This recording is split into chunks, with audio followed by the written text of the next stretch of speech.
started. So we're here today with Linda Oqvist, right? I realized that. And who's UC Marin Master Gardener, who's going to teach us and show us how to prune California natives. So I'm going to hand this over to you, Linda. Thank you. Thank you, Franklin. Hello, everybody. Welcome. Thanks for joining us this morning. My name is Linda Oqvist, and I've been with Marin Master Gardeners since 2010. And a member of the Pruning Guild since it started, which I think was in 2011. So still lots to learn, but I wanted to say at the beginning that I know we have probably a lot of people here who have been planting natives for a long time and know a lot about natives. And then we also have some people here today who are quite familiar with pruning techniques. And so I hope those groups will just bear with me for the first part, because we also have people here who aren't familiar with either. So I'll put my slides up here and we'll get started.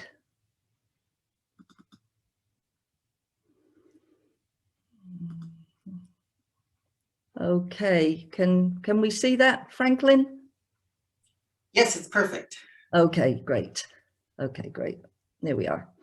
All right. Let's see. There we go. Got to remember how to do this. So yes, there's the information about the Master Gardener organization. And I have a resource page is my last slide. And I have lots of websites on there. So that's right at the end. This is what I am covering today. So again, yeah, I am going to quickly go over why natives and a little bit about the care of natives and then basic pruning techniques. So we'll get started. Let's see. First of all, what is a native plant? So a few years ago, I was at a Bringing Back the Natives tour, which happens in the East Bay. And there was a man there in Berkeley who only used plants from his watershed. And I had never heard about that before, but that's what he did. And so I think there is a movement towards this, or at least for plants that are more local. Myself, I'm not a purist, so I'll plant any California native that will grow. This is California grapevine right there, beautiful. So here's the reasons why natives are so good. They're drought tolerant, heat resistant, frost resistant, and I would say more low maintenance than other plants. And some people don't like me saying this, especially about the pruning, but having had a lot of abutilons in my old garden, I had to fuss with those all the time to keep them looking good. And most California natives only need pruning once or maybe twice a year. So I do think they are easier. Of course, they're also wonderful habitat plants, which people are increasingly interested in. And so here we have, well, that looks like a honeybee on a Ceanothus blossom. And those are pale swallowtails, right, on Cleveland sage. Here's a cedar waxwing on eating the toyon berries. They come in flocks, and as do the robins. Our monarch butterfly that we're also concerned about. This plant in the photo is the Mexican milkweed. The milkweed is the host plant for the monarch. They lay their eggs on it. And I don't believe this grows in California. It's called Mexican milkweed, so I guess it grows down there. But the Native Plant Society does sell this plant because it's such a good host plant for the monarch. And I know I had some in my garden and came out one day and all the leaves were gone and there were all the caterpillars. So I included that one. Okay, acorns. Elderberry is one of my favorites. This is the black elderberry, which is we have two, we have the red and the black, and this one is more edible, at least for humans. You still have to cook them. And you can also do things with the flowers. I've made elderflower drink from the flowers with lemon and sugar. It was really good. And of course, the birds love it. Here's our pipevine swallowtail, which the host plant for that is the pipevine, the California pipevine. And I live in San Rafael, in Santa Benicia actually, and I recently moved just this year actually, but I've been in the area for many, many years. So in my old garden, I had lots of natives. In my new one, there aren't any, except I have a wonderful ancient valley oak, but I'm definitely going to be planting some of this, the pipevine. This photo was taken in England, not by me. And I've asked the aesthetic pruners, how come it's growing so beautifully where they have all that rain? And they didn't have an answer for me. So it just shows that these plants can be adaptable. Beautiful ribes and the Garrya with its winter silk tassels, Toyon with the winter berries, and Manzanita, of course. And I use for many years I used, on my Christmas table, I would put Toyon berries and Manzanita bells. But now with climate change, these don't seem to be blooming until January or February, and sometimes not at all now because of the lack of water. I've seen that on my road, my old road, where the flower buds just died on the vine. But hopefully we'll get some rain this coming winter. Here's a white sage, Salvia appiana, and this one is not in my garden, but I had one that looked almost exactly like this. And it's just a wonderful plant. Apparently it's endangered now in the wild because people are picking it so much because it's used for smudging. Okay, so why do I have the pictures of roses and rhododendrons? Well, the reason I put these here is to make the point that most of our gardening knowledge comes from Europe and the East Coast. And here it is, I have it written down here. And it's still that way. I mean, we have the Western Gardening book, but really there's not a whole lot out there. And if you go watch any gardening TV programs, it's all about places that have lots of water in the summer, unlike us. So our climate is completely different. And I like to say that we have two springs, because our first spring actually happens in the fall when we get the first good rain. And that's, as you all know, when the grass sprouts, everything starts to turn green, and the shrubs start to sprout new growth, and the deers have something to eat. And then as we get into summer, the plants go mostly dormant because of the lack of rain and the high temperatures. They just kind of shut down.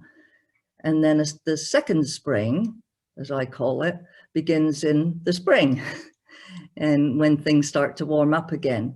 Now, recently, the winters have been very mild. And so at my old house, I always used to have to cover my citrus, and the last probably 3, if not 4 years, I didn't have one frost there. So things are changing, and this is part of what we need to be aware of with everything, of course, with the watering, but also with the pruning. It seems to be a moving target. Okay. So natives in the wild have been admired for a long time, but for most of us, use in the garden is fairly new, and we have lots to learn. And I like to make this point. I just found this out a couple of years ago, that in Japanese gardens around the world, they use almost all Japanese natives. We think of them as being exotic, but they're not. They're Japanese natives. And the Japanese aesthetic attempts to replicate nature. And yes, if you've been in any Japanese gardens, they always have those kind of gnarly trees that look ancient, even if they're not. And this is just, I'm just talking a little bit about design here, that we're starting to develop a California aesthetic. One of the things I've been seeing quite a lot of is what I consider the Southern California aesthetic, where the plants are more spare and architectural and even geometric. That's one aesthetic. A lot of us are doing more habitat type gardening with natives, and so it's more like a cottage garden. Anyway, it's, you know, it's fun. We're kind of on the developing edge of all of this. And this is one of my favorite quotes from Michael Alliger, who's a local aesthetic pruner. He used to teach, but unfortunately he isn't anymore. He says, "Please continue exploring and experimenting with woody natives. No one but us will discover their true viability in the garden." And so there you go, it's up to us. Just have this one page about planting and care of natives.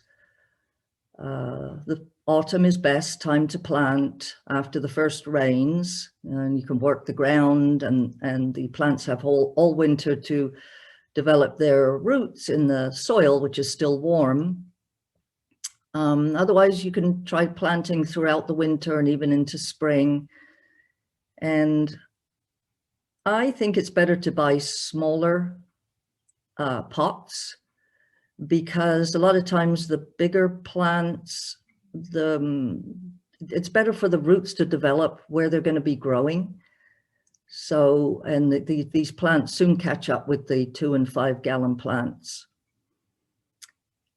How to plant, same really as any other plant.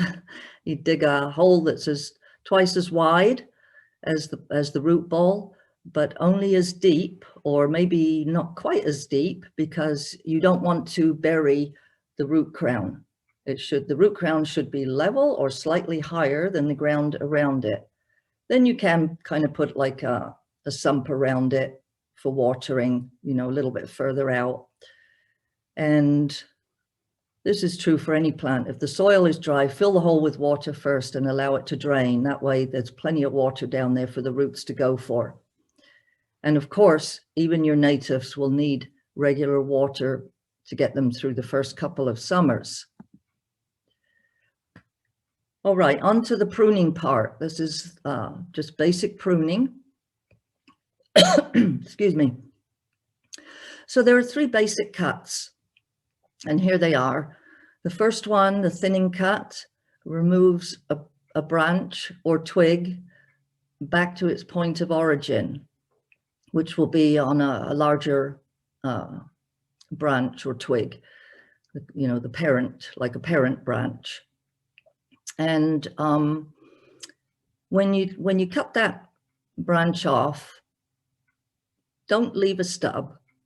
Excuse me, don't leave a stub, and also don't cut into the parent branch. I'll talk more about that in a minute.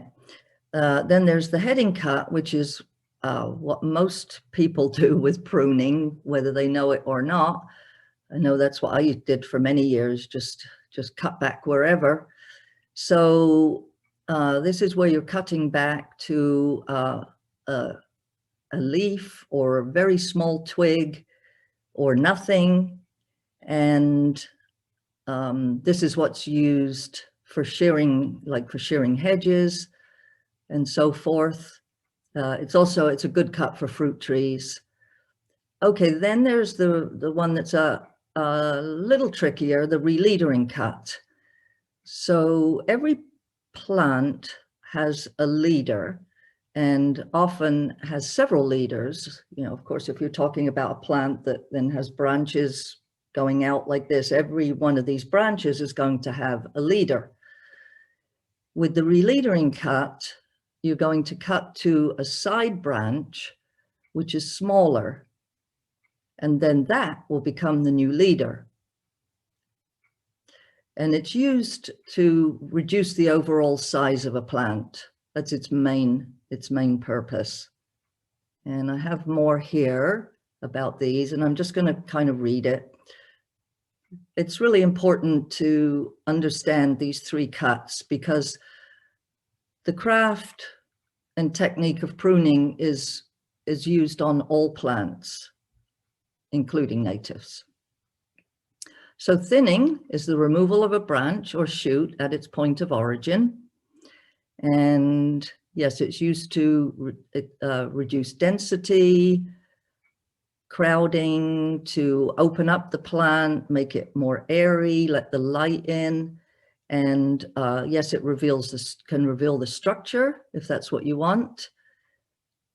And it's very common on the sunny side of the plant to have a lot more growth.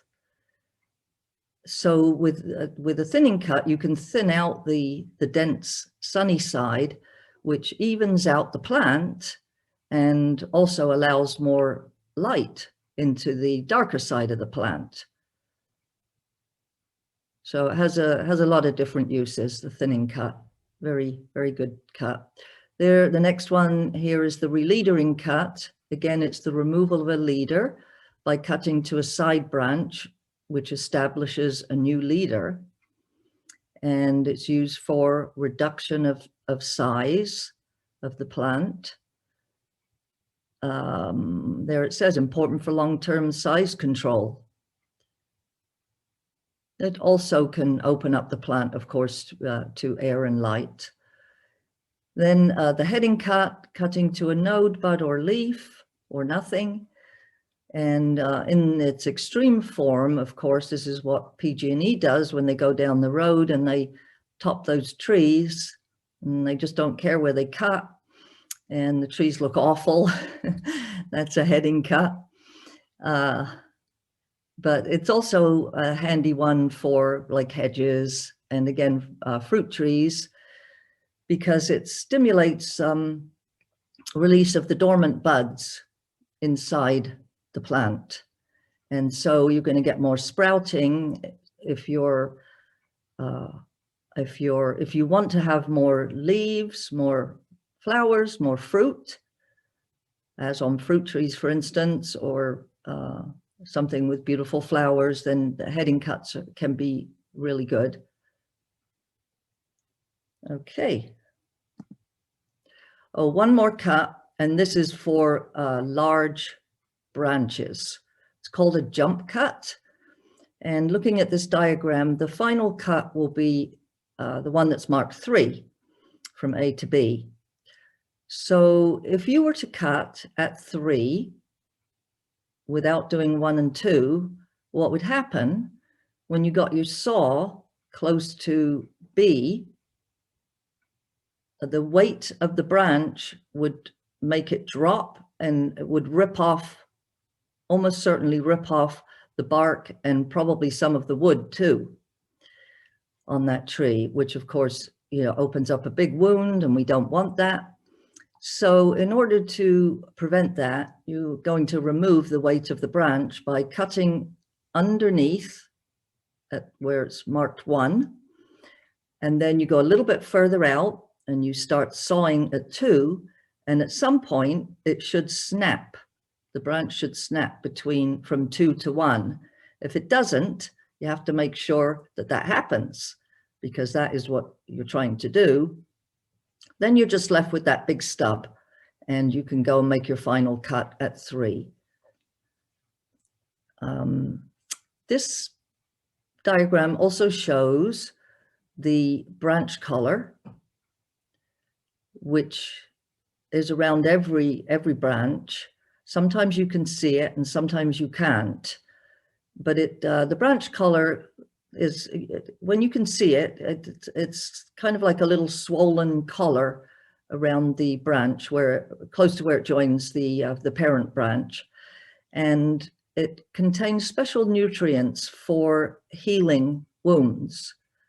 So we need to cut outside the branch collar, just outside the branch collar, and that way it has those special nutrients to seal the wound. A few pruning tips here. Use the correct tool and keep them sharp. If you clean out the unions of branches, it's not necessary, but especially if you're looking for structure, it just gives a cleaner line. The plant just looks better. Remove suckers from the root crown unless you're trying to renovate a plant or have a multi-trunk plant. And then you can always, any time of year, you can remove what's called the 3 Ds: dead, damaged, or diseased. I put in there, though, you can leave dead on Manzanita, because some people like to leave the dead on the Manzanita, like you see in a Japanese garden where or bonsai especially, they'll leave dead wood as part of the character of the tree. It adds interest and makes it look older as well. There's some debate about the next point, but I've left it in there to, generally speaking, you can remove up to 1/3 of the plant. Oh, that reminds me, I just want to go back one here. With the re-leadering cut, the new leader needs to be 1/3 the diameter of the branch that you remove. Otherwise, it might not be viable. So there's a 1/3 rule there as well.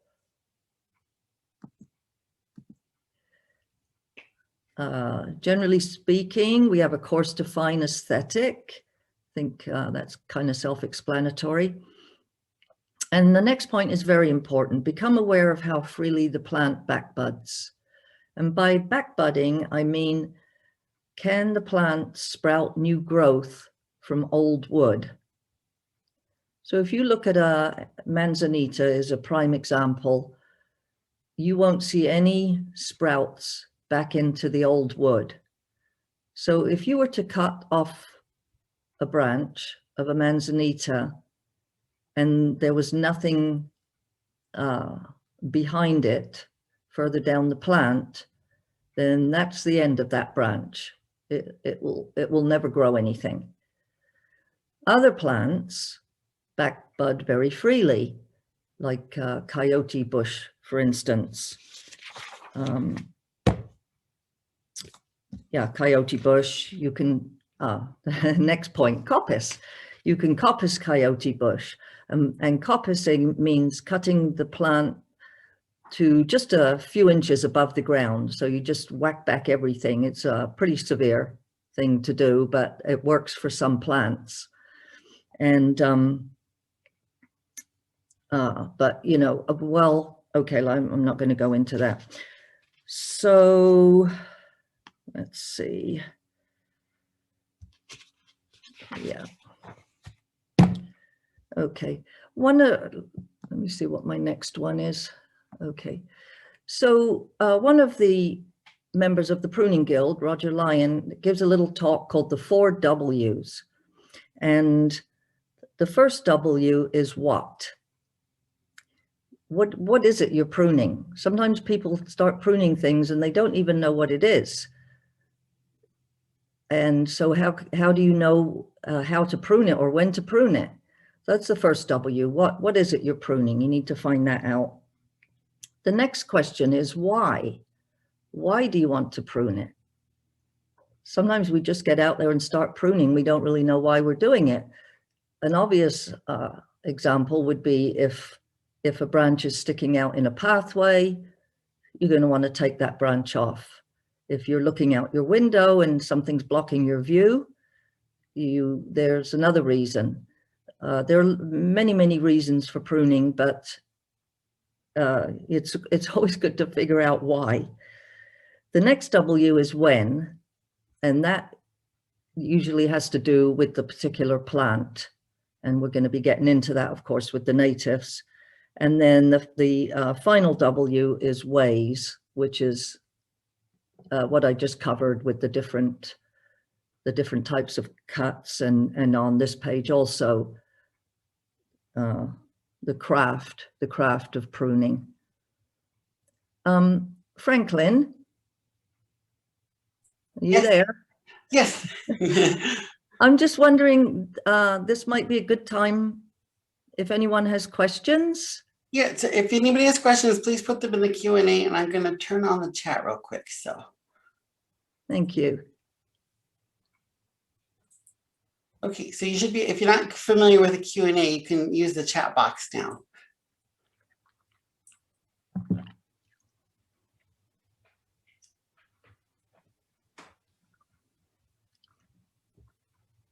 No questions? Well, here it comes. Typically, what time of year should you prune plants? And someone couldn't see the 4 W's too. So. What about the 4 W's? They didn't see the slide, I think. I didn't think you had a slide. No, I didn't put it up. I just talked about the 4 W's. So there, just to say that again. The first question is typically what time of year should you prune plants? Right. Okay. So that I'm going to cover that in the next section. That's coming up. Yeah.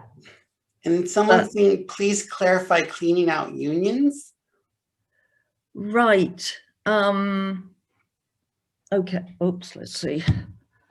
Just a minute.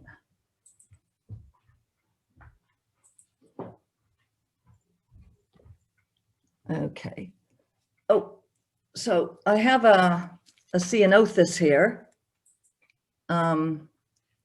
Let's see if I stop my share.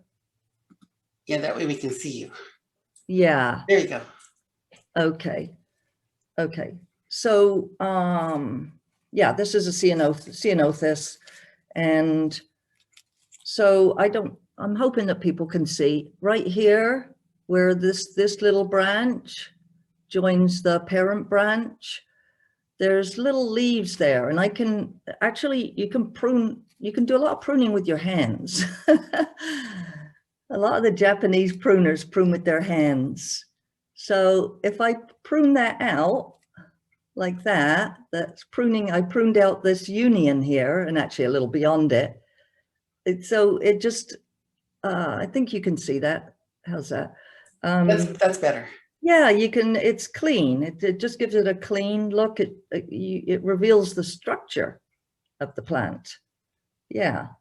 So, I could do that all along and just pull out some of these leaves here at the unions.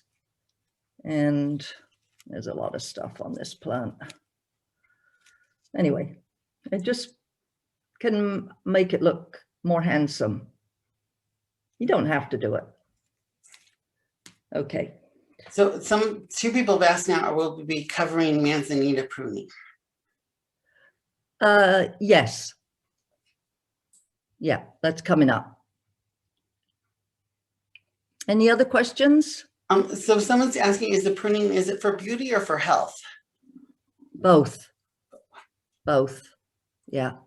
So, yes, aesthetic pruning, the definition of it is something like it's the intersection of botanical science and art. And so you're obviously the health of the plant is foremost, but you're also looking to bring out the beauty of the plant. Yeah, very much. And then someone asked a good question: should you prune more during a drought so there are less leaves? Yeah, I thought about that earlier today, and I think what my answer is if the plant is stressed, leave it alone. If it's healthy, you might want to reduce it a little bit, because then it's got less material that it has to support through these hot, dry summers. So I hope that answers the question. But yeah, you don't prune a plant that's stressed. That's just a general rule. So if your plant is looking really sorry for itself, you know, just maybe it needs water, and if it perks up, then you could prune it. And but yes, if you make it smaller, then because, you know, we're all trying to save water here, so it would need less water to support the number of leaves. So anything else? Okay, that's it for now. So okay, I'm going to go back to share screen and play. Okay. All right. Okay, so here we go with the actual pruning of California natives. And I've divided it up in a way that made sense for me. So I'm starting with deciduous plants. And these are dormant in the winter. And so the best time to prune, generally speaking, the best time to prune them is in late winter before they leaf out. That way, when the saps start to rise, as they say, then, you know, the nutrients can come up and help heal any wounds that you've made. Whereas if you do it in early winter, then it's kind of sitting there all winter with those wounds and probably not much ability to heal them. So that makes them more susceptible to fungus and not a lot of insects around in the winter, I suppose. But anyway, yeah, so generally speaking, prune in late winter before they leaf out. And the first plant that I've focused on here is the creek dogwood, which is a riparian plant. So probably not many of us will be growing this, although I actually stuck some cuttings in my new yard here. I just stuck them in the ground and they took root. And so I just give them a little water about once a week and they're doing fine. So this plant can be coppiced, and a lot of people do that with them because the essence of this plant is are the red twigs. And so here I'll just talk about what I mean by the essence of the plant. It's the aspect of a plant that is most prized. So for this creek dogwood, it's the red twigs, the new growth. The new twigs are red. Afterwards, they turn brown. So people coppice them because they want that red. And for another plant, the essence might be the flowers or the shape of the branches or perhaps the bark. But so that's what I mean by the essence of the plant. Now, for me, I wouldn't coppice this plant because I really like structure, and so I would tend to structure this more, and I would cut it back so I get the red twigs, but I wouldn't never coppice it. Because, you know, then you've just got this short little stubby thing and you can see like how crazy all those twigs are there. But it's a personal choice. Okay, here's the elderberry again. And so I have a picture of the red elderberry this time, those berries, which are the shape of the berry cluster is more conical, and the flowers too are more conical. The flowers here, I think, are the black elderberry still. This is a wonderful habitat plant. And you can do just about anything with this. So you can prune it in late winter when it's dormant to work on the structure of the plant. And maybe I should say a little bit more about structure. you know, ideally, you've got your main branch, and then, you know, you're going to have a side branch going off. You don't want like two right there. You want one here, and then you want one further up here, you know, one coming forward, one coming back. That's what I mean by the structure. And also some branches are more attractive than others. Like if you look at Japanese maples, you might have, here's say it's just a single trunk, and then you might have a branch that's just going out straight like that. And another one might be kind of have a lot of an attractive curve to it. So when you're thinking about pruning, you might want to prune out that straight branch and leave the more attractive one with the twist to it. That's what I mean by structure. I can't really go into it a lot here because, you know, we only have the hour. But again, coming back to the elderberry, so it can be pruned as a small tree or a multi-trunk tree. But some people like it as a dense shrub. And so you're going to do a lot more pruning, a lot more heading cuts to get those leaves, flowers, and berries. So you really can't go wrong with this plant. It backbuds very freely, and you can do whatever you want with it. I'm hoping to get one for my new place here, and I imagine it pruned as a small tree. But, you know, it'll still get the berries and the flowers, but it won't be a shrub. It'll be a small tree, but they work as shrubs too. Here's Western Redbud, and April in Yosemite. You can see these all growing like that along the side of the road. They're absolutely gorgeous. And in the wild, there it is right there. It's a multi-trunk tree or shrub, but you can train it with a single trunk if you want. Now this one, it's suggested to prune after flowering. And the reason is so that if you prune it in the late winter, then obviously you're cutting off some of the dormant flower buds that are about to sprout. It just, again, it really is a personal preference. And I have two of these in pots. I'm hoping to get them in the ground, and they're both, I have them both as single trunk trees. But and this supposedly can be coppiced, but I think this is such a wonderful plant year round. It's not just about, even though they would say that the essence of this tree is the flowers, look at the beautiful leaves, the heart-shaped leaves, and the seed pods in that other photo. And then if you also created a pretty structure, then you've got a wonderful winter tree too.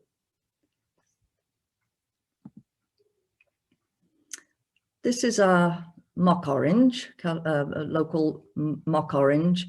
And I chose this photo to show the autumn color because we don't have many plants that have autumn color, but this one does. And I don't see it around a lot, but it has the most beautiful fragrant flowers. And this is a cane, a cane grower.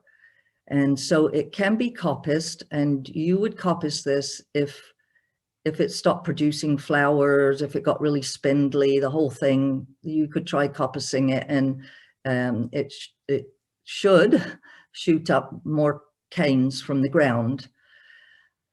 I looked this up a lot on the web because I'm not very familiar with it myself.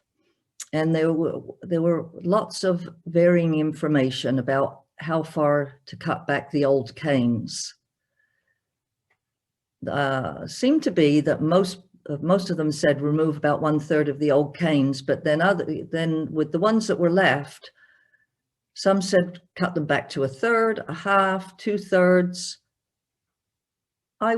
So if you get this plant, I would just experiment and try those different cuts and see how it looks. Okay, the next category is broadleaf evergreens, and this is most of our plants. that we have in the Bay Area, the oaks, bays, toyons, manzanitas, madrones, and these are dormant in the summer. So you're going to prune them in late summer before the rains, so that before they start leafing out with the new rains. And I picked the Manzanita here, and again, stressing that it does not backbud, although we just found out that Manzanita actually is what's called a fire-enabled plant. That's a new term for me, and which means it can get burnt to the ground, and it has special tissues in the root crown which can then regenerate. And people have seen these. I never have, but you know, okay, here's a Manzanita in your garden. You're not going to coppice it, right? You know, why would you coppice such a beautiful tree? This is one that where I think you really want to bring out the structure of the plant.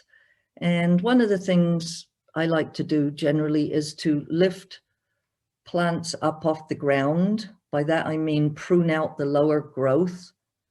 Some things look good kind of sitting on the ground or draped to the ground. I'm not talking about ground covers now, I'm talking about shrubs. And that is, you know, definitely an option.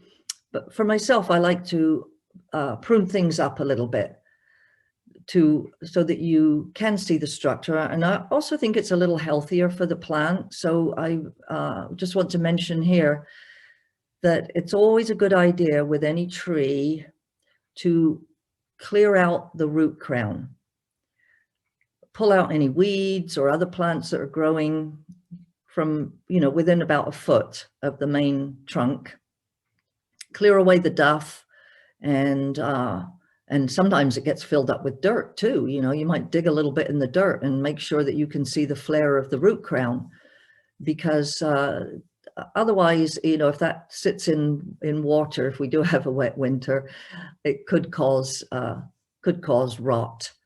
And I know I did this one time with an apple tree, and I let the weeds grow, and the voles moved in and chewed the bark, and there went the apple tree. So it's always a good idea to check the root crown of any plant. Okay, so yeah, there it is. Showcase the trunk by careful thinning cuts, allowing light to reach the interior foliage. Oh, I've put in there, keep the trunk flare clear of duff weeds and herbaceous plants, and shake off the dead leaves. That'll make it look a lot better. You can also do re-leadering cuts on this if you want to keep it small, but you know, most Manzanita don't get very big anyway. So probably what you're going to use is thinning cuts for the most part on this. Here's the toyon. And this backbuds pretty freely as well. So you're pretty safe pruning these. Sometimes in the spring, they'll get fire blight. The fire blight comes in through the blossoms, and you'll see the leaves literally turn black and like they've been hit by fire. And so you want to prune that out right away, and actually prune down, I forget how many inches, I think it's about like 8 inches down from where you see any signs of fire blight, and put those in the garbage and disinfect your tool afterwards. So that's one thing, prune out any fire blight you see. If you're looking for structure, you would prune this at the end of the summer when it's dormant. But of course, you're going to lose some of your flowers and berries. But if you don't mind losing those for a year, then and going for the structure, do that. Otherwise, people like to prune it after the berries are gone, and it doesn't seem to mind when you prune it. Here's a beautiful Ceanothus. And of course, we have so many different kinds of Ceanothus. We've got the ground covers, we've got small shrubs, large shrubs, and then we have the Ray Hartman, which is a tree. And so they're all going to require different pruning techniques, or yeah, they're just all different. So you're just going to tackle them. I'm going to have to tackle them differently. And I'm sorry, I can't go into it more here. The Ray Hartman, of course, it's a tree. So you would prune that like you would any little tree with the releadering or thinning cuts. It says here, tip pruning and cleaning of interior and low dead or weak growth. That's true. It does tend to die out, especially if you let it get so dense like this. And I'm actually going to do a little pruning demonstration at the end here with, I already showed you the plant, because a lot of Ceanothus has this rolling growth, and you can releader it in such a way that you maintain that growth pattern, which keeps the plant looking attractive, even though you can be cutting it back quite a bit, because these actually seem to grow a lot. All right, then the woody shrubs, coyote brush, sagebrush, barberries. These can be lightly pruned throughout the year to keep them compact and full, or remove a third of the plant after flowering. Some can be coppiced, and I've put there, look for back budding. The white sage can be coppiced. It back buds very freely from the root crown as well. And I had one of these at my old house, and it looked very much like the one in the photo there, and I never coppiced it. So I had to sometimes cut back the flower stalks because it was on a bank and facing a west-facing bank, and so everything was kind of lurching towards the sun and gravity, and so those flower stalks would get so long that some of them would break. So I would cut the flower stalks back, and then they'd sprout a whole bunch of them. But as far as the vegetative growth, I just removed anything that was like just laying on the ground or sticking out at an odd angle, or if it got too big, I would remove that. And my plant looked like this all year round. For years, it's still there, I hope. I've had it, I've been pruning it for years, and that seemed to work really well. It was just selective pruning, either back to the root crown or back to something else that was growing that made sense.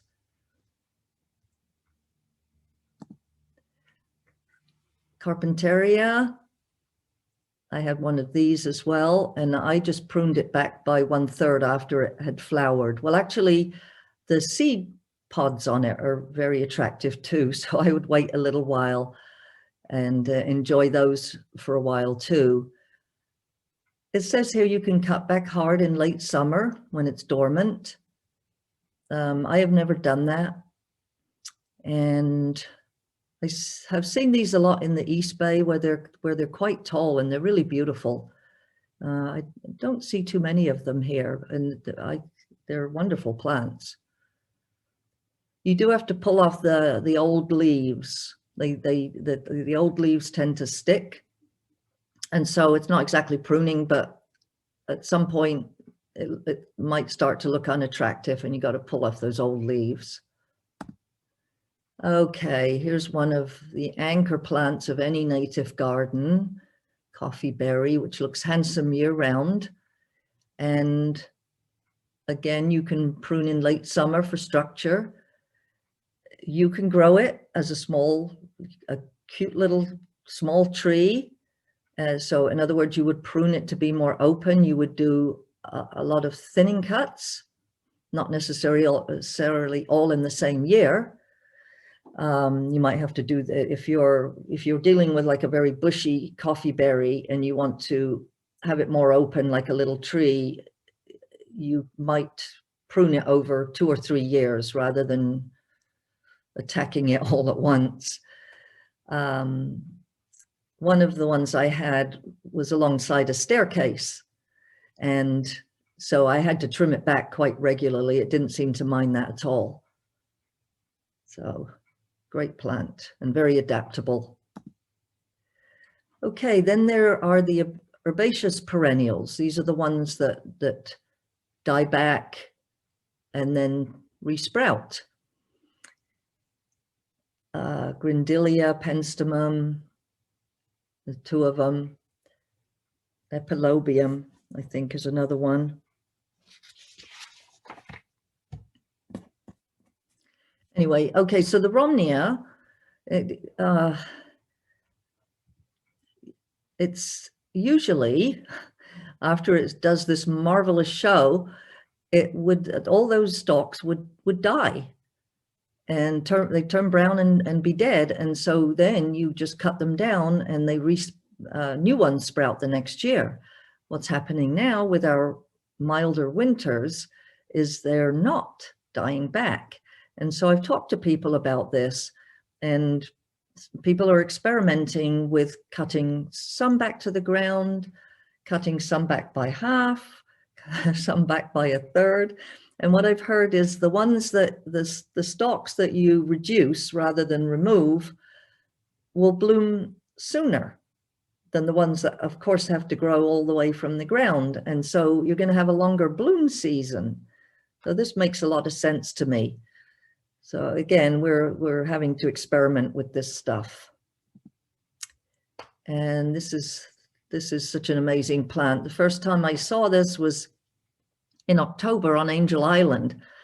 I couldn't believe it. This little plant blooming away in that blazing sun. And I didn't know what it was, but it's California fuchsia, which is, I think it's epilobium, I've forgotten now. Again, this one used to die back after doing, so what's so wonderful about these is they often bloom through Christmas, and the hummingbirds love them. And so you can cut them back to the ground after they've done with their blooms. But again, if they're still looking good, why cut it back and just have a bare patch? Why not be selective and cut some back and cut others half down, a third down, 2/3 down? That way you still have something interesting to look at, and in a way you're giving it a head start for the spring because you haven't removed all that vegetative growth, which, like I say before, used to die off. How am I doing for time, Franklin? We're good. Okay. I added this slide because a lot of people are growing grasses, and so there are warm season grasses and cool season grasses, and I picked one of each. Deer grass is a warm season grass, and generally there's agreement that these should be cut back every 2 or 3 years. And I have found in late winter, right, in late winter, so before the new growth. So I have found a small sickle works well for this because you can grab a whole bunch and cut, and then you've got the blades in your hand, and you can just put it in the tub, and instead of being all over the places, which is what happens with head shears. And yeah, you can rake out the old blades in between years.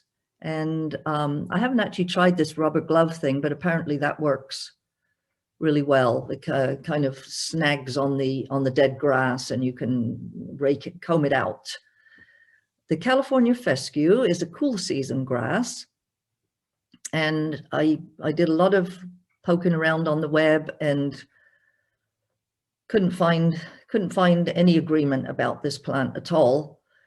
So I have put in occasionally cut back in the fall before new growth, and then again just keep it tidy with combing out the old blades. So here's a funny photo. This is a friend of mine's front garden, and I don't believe there are any native plants in this picture. So this is, I put this in here for design reasons. So he has a Japanese style garden. There's a Japanese maple there styled in that manner. But the whole garden has a Japanese aesthetic, even though he's using mainly succulents. Here's another picture. And I just think it's really fun, and you can imagine this with all natives instead of succulents. I just think it's really interesting what we can do with our gardens. This is my old garden, and that is St. Catherine's lace there that's in full bloom. And a lot of people would cut those blooms off after they are no longer cream colored, but they actually turn a beautiful rust color. And I think they're just as lovely when they're rust as when they're cream. And so I would always leave them on until I eventually did get tired of them. And to the left of that, I took this photo, so I'm sorry, it's not a good photo. And in front of these plants was my veggie garden, part of my veggie garden. That's why all the wire is there. So to the left is an island bush poppy. It's Dendromicon. I think this one's Harfortii. And I have seen a few of these growing in Marin, like maybe just 4, growing wild, I mean, in Marin. And here was my big mistake. This plant blooms those beautiful little yellow flowers almost year round. And it just looks so lovely with the silver foliage and the little yellow flowers that I didn't prune it. I just left it. And eventually it was all falling down the bank and starting to get leggy. And so I had to tackle it. And there's what I did. And this is the root crown showing the back budding. So I thought that it would be okay. Whoops. But it wasn't. Even though I left some upper growth there as well, it died. And so it's kind of like with the abutilons, the non-native abutilons, I should have tackled it a lot earlier. I should have just gone in and removed like maybe 1/3 of the plant.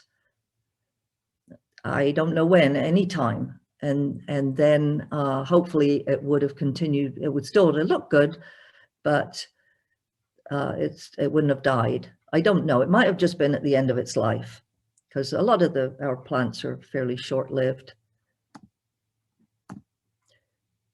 This was in my front yard, my old house. Obviously a Ceanothus. It's a variegated one. I don't remember the name of it. But if you see the bench at the bottom, the idea here was I pruned it in such a way that it would create shade over the bench. So it sweeps to one side. And that's just what I did with it. So I just kept after it over about 4 years, I guess. And that's how it ended up. And again, I took these photos, so they're not very good. Here it is from the other side, and you can see more of the arching aspect there that I created by pruning. I deliberately pruned it that way. I'm just showing that you can what you can do. Oh, and here's another thing. That's a toyon against the fence, half of it hidden by a sage plant. But again, over about 3 or 4 years, I espaliered it against the fence.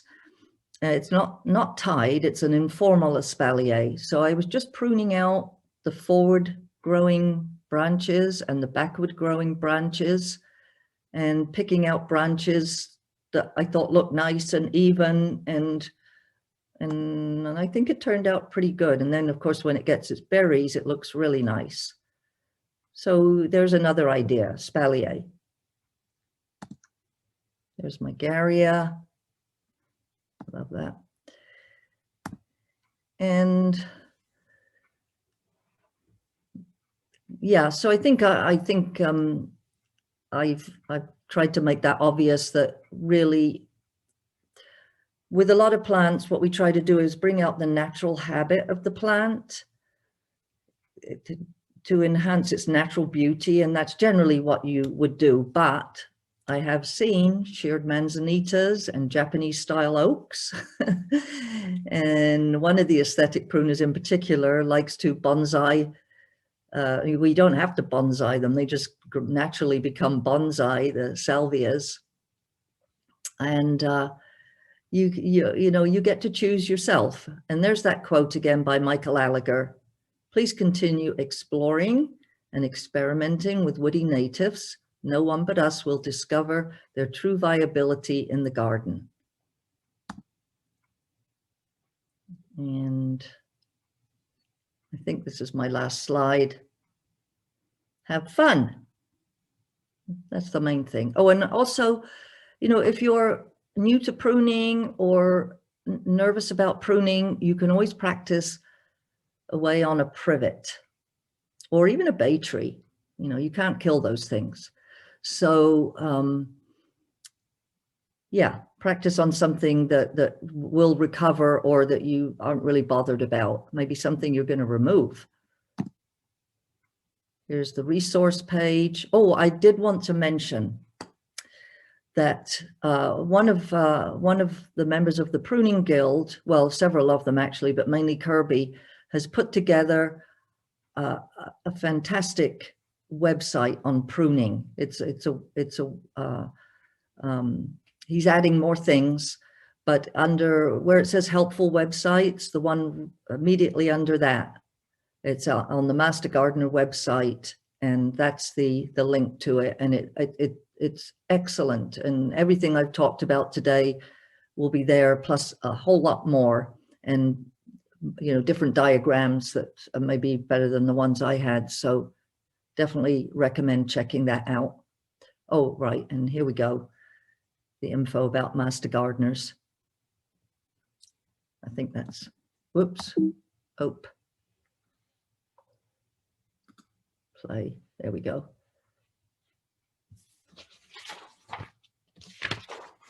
So we have a few more questions. Oh yes, questions, yes. So the first one is, how small can you keep a red bud if you want just a shorter bush, not a tree? You can keep it as small as you want. You just have to keep doing those releadering cuts.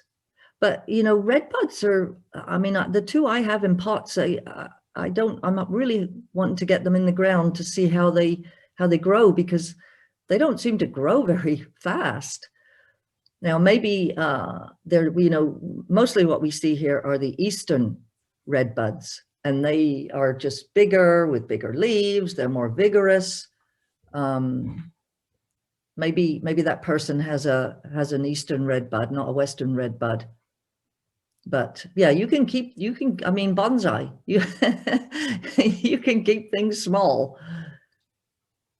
Okay, so the next one is, for a lupine that has gotten a bit out of control, how far back can or should you cut it?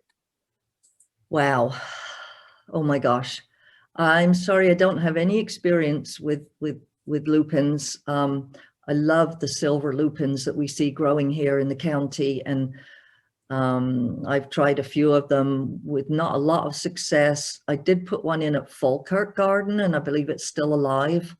But those, you know, with those, we're like trying to get them to grow. But my guess would be to cut back that's you know, this third thing, cut it back by a third 1 year, and then the next year cut another third of it back, and then another third of it back, like that. So you've always got something growing, always got something green, and but you are dealing with it by pruning. Yeah, sorry, can't be more helpful there. So someone's asking, do old leaves on a carpenteria turn yellow? Is that how you know they're old, or is the leaves turning yellow due to something else? No, they turn yellow and then brown, and they don't look very nice. Yeah, they kind of spoil the look of the plant after a while, so you have to like yank them off. Yeah. Yeah. It's a little bit of a job if you've got a few of them, but they're worth it. Definitely worth it. Yeah. Okay, and then someone's asking, when do you prune a Japanese maple? And I'm also going to send the link to our recording that we had for a talk on Japanese maples, or for pruning them. So. Yeah, well, I'll just answer that ever so quickly.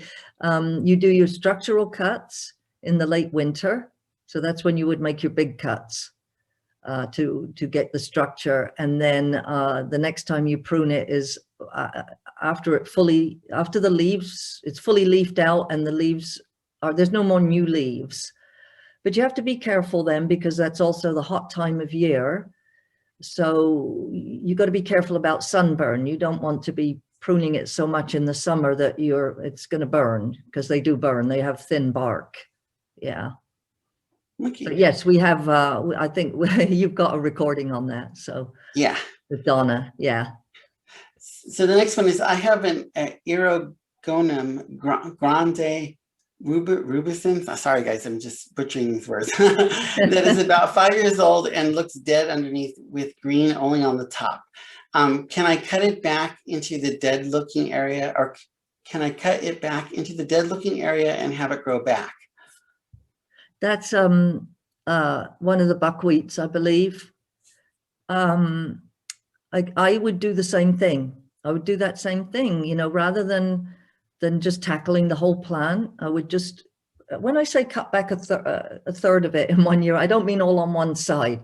I mean, you know, you walk around the plant and you selectively cut things back in an even manner so that you're left with an even looking plant. But with that, I would, yeah, I don't, I'm just thinking like I have the St. Catherine's lace, and I've definitely pruned that back and it seems to be fine, but I've had some smaller buckwheats that died when I coppiced them.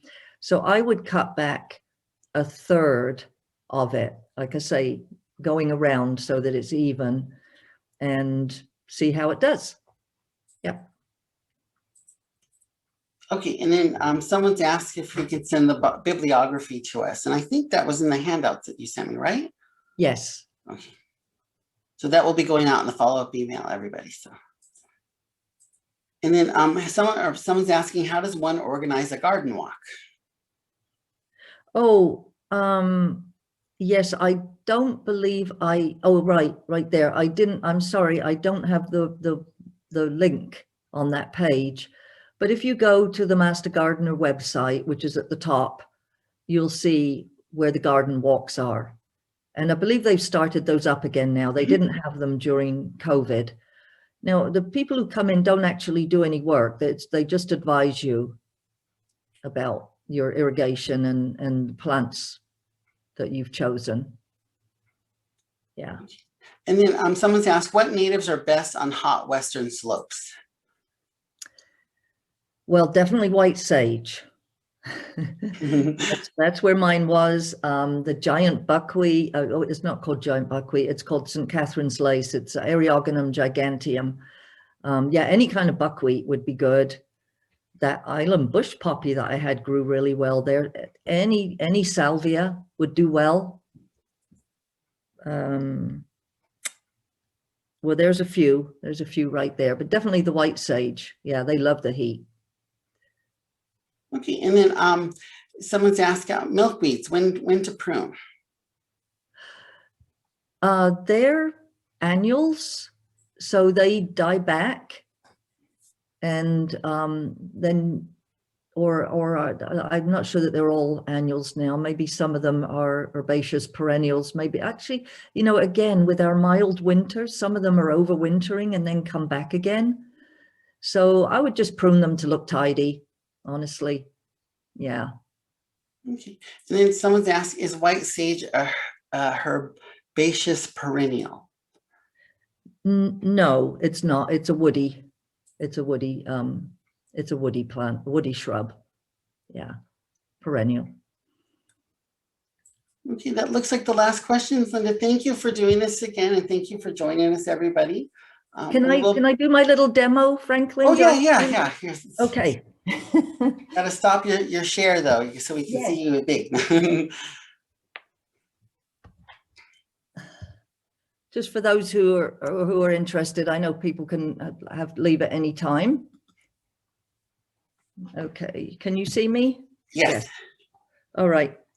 So let's see. All right. So this is, I forget what kind of Manzanita, and it's a large shrub. And this was actually growing the way you see it. It was growing out sideways. And notice the rolling habit that it has. And now you can see like this one, which is the leader, you know, when it gets bigger and heavier, it will start to roll down as well. So it'll, that rolling habit will continue. So, okay, so this is sticking out in the pathway and we need to reduce it. So let me just take this one off here. It's hard for me to make good cuts holding it up. So this is the leader here. This is the one that's the longest and the strongest. And so I'm going to re-leader this, and I'm going to make this guy here the leader. So I'm going to get my little pruning shears right in there and clip. And I've done my re-leadering cut. And so now it's much smaller. And notice that this is just about a third of the diameter of the parent branch here. So you see that I've maintained the rolling habit like that, you know, rather than like if I did, well, let's see, I'll do that in a minute. You know, if I wanted to make it even smaller, I could take it to there. Now I've made it really small, but this is a little bit thin compared to the parent branch, but you get the idea. If I do that, if I do this, that's a heading cut. So, okay. Okay, thank you everybody for joining us. Thank you again, Linda. And then I'll be sending up a follow-up email with the Marin Master Gardener survey and handouts and links to a lot of the stuff we talked about today. So thank you all for joining us, and we'll see you soon. All right. Thank you, everybody. Thank you, Franklin. Bye. Bye-bye.